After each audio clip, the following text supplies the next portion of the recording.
Hello everyone, this is Sujeet Kumar Jha and you are watching Irodov school of physics. यदि आप JEE advance का serious preparation कर रहे हैं और आप चाहते हैं मेरा पेड चैनल ज्वाइन करना, तो आप दिए हुए नंबर पे कांटेक्ट कर सकते हैं। आप मुझे व्हाट्सएप कीजिए और मैं बताऊंगा कि किस तरीके से आप ज्वाइन कर पाएंगे, आपको क्या क्या फैसिलिटीज़ मिलेंगी।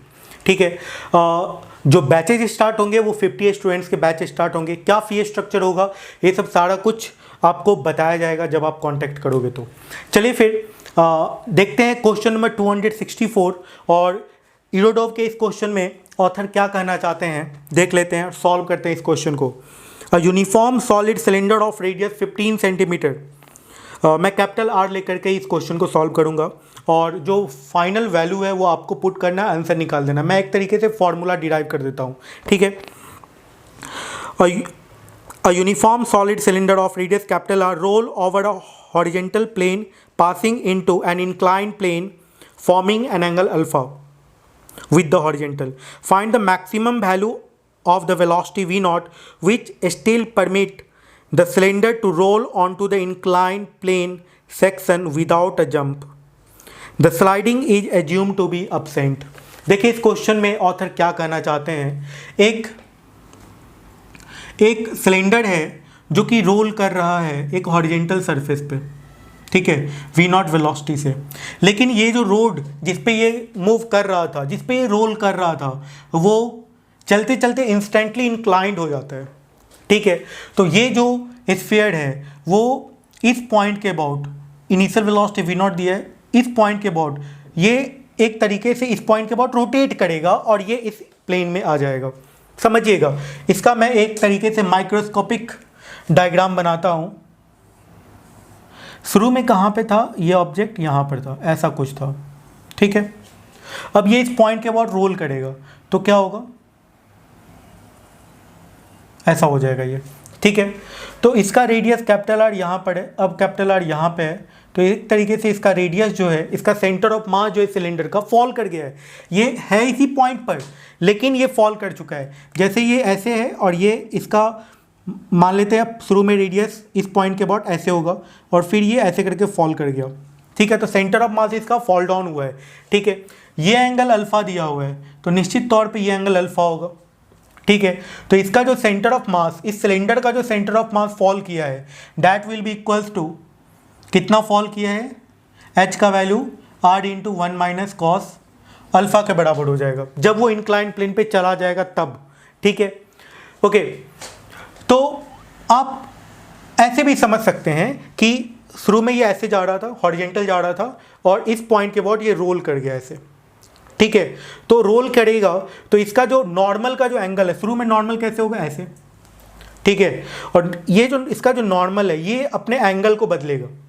ठीक है, और फाइनली नॉर्मल जो है इस तरफ हो जाएगा, इसको एन डैश लिख देते हैं, ऐसे कुछ हो जाएगा। ठीक है, और ये जो नॉर्मल का जो एंगल है वो चेंज होगा 0 से अल्फा तक, ये एंगल अल्फा हो गया है ना। ठीक है, तो इसका जो सेंटर ऑफ मास है वो इतना फॉल किया है, that potential energy converted into kinetic energy. तो इनिशियल काइनेटिक एनर्जी कितना था, हाफ एम वी नॉट का स्क्वायर, ये हो गया इसका translational kinetic energy, plus half I omega square, ये हो गया इसका रोटेशनल काइनेटिक एनर्जी। ठीक है, ये था इसका initial kinetic energy. Moment of inertia को क्या लिखते हैं हम लोग, एम आर स्क्वायर बाई 2। ठीक है, और ओमेगा आर को क्या लिख देंगे, वी नॉट। तो ये कितने के बराबर हो जाएगा, 3/4 M V naught square and that is equals to initial kinetic energy. In similar manner final kinetic energy will be equals to 3/4 M V square. मान लेते हैं कि फाइनली ये v वेलोसिटी से जाने लगा, इनिशियली ये v नॉट से जा रहा था, फाइनली ये v वेलोसिटी से जाने लगा, है ना। तो कुछ ऐसा होगा।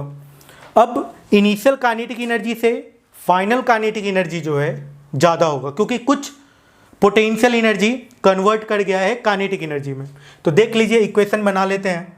इक्वेशन कितने के बराबर हो जाएगा, देखिए, तो इनिशियल काइनेटिक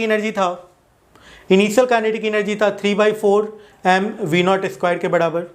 ठीक है, प्लस कितना पोटेंशियल एनर्जी काइनेटिक एनर्जी में चेंज हुआ है, mgr into 1 minus cos alpha, इतना चेंज हो गया जब वो कंप्लीट इंक्लाइन प्लेन पे आ गया, and that is equals to 3/4 mv²। ठीक है, तो यहाँ से एक इक्वेशन आ जाएगा v का इक्वेशन।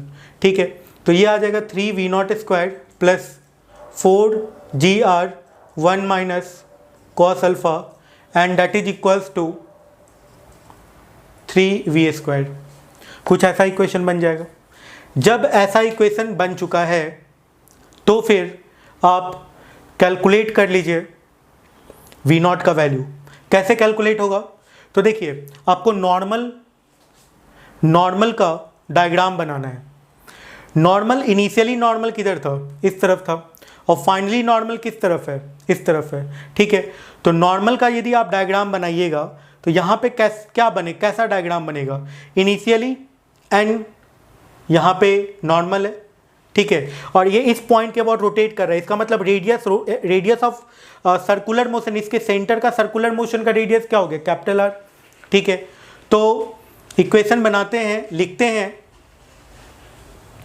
नीचे लग रहा होगा mg, इस तरफ लगेगा mg cos अल्फा, है ना। तो इक्वेशन क्या बनेगा, mg cos alpha minus normal N S लिख देते हैं, and that is equals to final velocity mv² by radius, capital R radius पे ये घूम रहा है। ठीक है, mg cos alpha minus N S that is equals to mv² by R. N S का वैल्यू कितना हो जाएगा, N S is taken to be 0।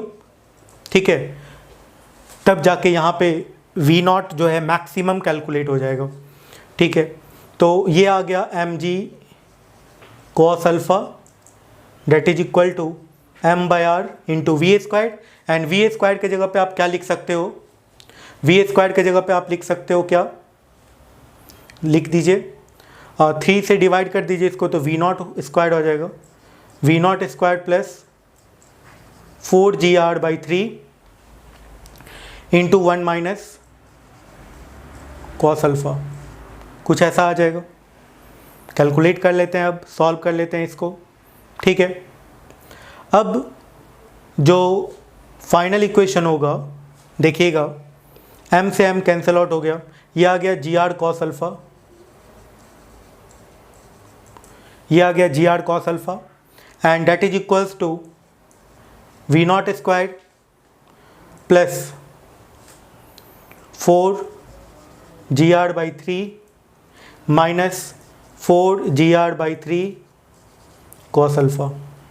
यदि आप इधर लेके चले जाएं तो ये 7gr/3 आ जाएगा, तो ये आ गया 7gr cos अल्फा/3।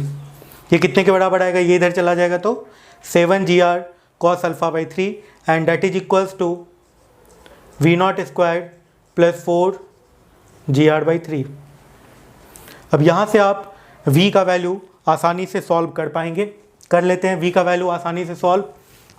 देखिएगा तो फाइनल इक्वेशन जो बनेगा, फाइनल रिजल्ट जो होगा इसका, v0 का जो वैल्यू आएगा वो कितने के बराबर आता है, तो ये आ जाएगा 7gr cos alpha and that is equals to 3v0² plus 4gr। ठीक है, तो v0 का वैल्यू आ जाएगा 7gr cos alpha minus 4gr/3 का रूट। यहाँ से gr कॉमन कर सकते हैं, तो gr कॉमन कर लेते हैं। तो जब gr कॉमन कीजिएगा तो ये क्या आएगा, 7 cos alpha minus 4/3, 7 cos alpha minus 4/3। This is the final velocity, this is the final answer. ये v0 का वैल्यू है। इनिशियल उस सिलेंडर का यही वेलोसिटी होना चाहिए था कि वो उस एंगल के अबाउट भी रोल कर जाता, जंप नहीं करता। Thank you.